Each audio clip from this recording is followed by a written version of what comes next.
পৃথিবীতে আপনি যেই মায়া মোহাব্বত ভালোবাসায় স্ত্রী সন্তান পিতামাতা আত্মীয় স্বজন বন্ধু বান্ধব এই সমস্ত ভালোবাসার কারণে আপনি ওই মহান পাকের হুকুম বাদ দিয়া দিতেছেন, ওই আল্লাহ তাআলার হুকুম বাদ দিয়া দিতেছেন।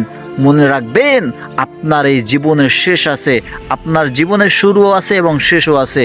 যাদের কারণে আপনি সুদ খাইতেছেন, যাদের কারণে মিথ্যা বলতেছেন, যাদের কারণে অবৈধভাবে সম্পদ উপার্জন করে ওই সম্পদ তাদের জন্য রেখে যাবেন, ওই সম্পদ আপনার জন্য কাল হয়ে দাঁড়াবে।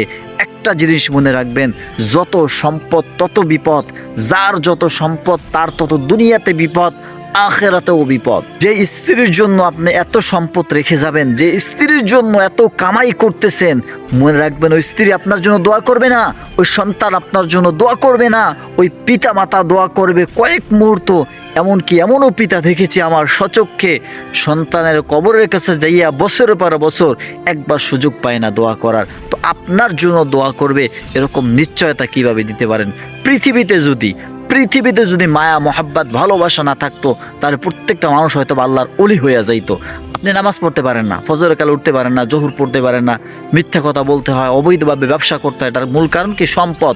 যদি এগুলো আপনি না করতেন, আমি আশা করি আপনি জান্নাতের মেহমান হতেন, আল্লাহর কবুলিয়াত বান্দা হতেন, আল্লাহর ওলি হতে পারতেন।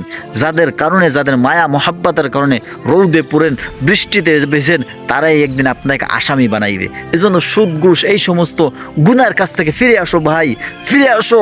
তারা কিন্তু তোমার কবরে যাবে না, নিজের কবর নিজের যাওয়া লাগবে, নিজের হাসর নিজের হবে। কেউ কারো বিচারের সাক্ষী হবে না, কেউ কারো জন্য সুপারিশ করবে না।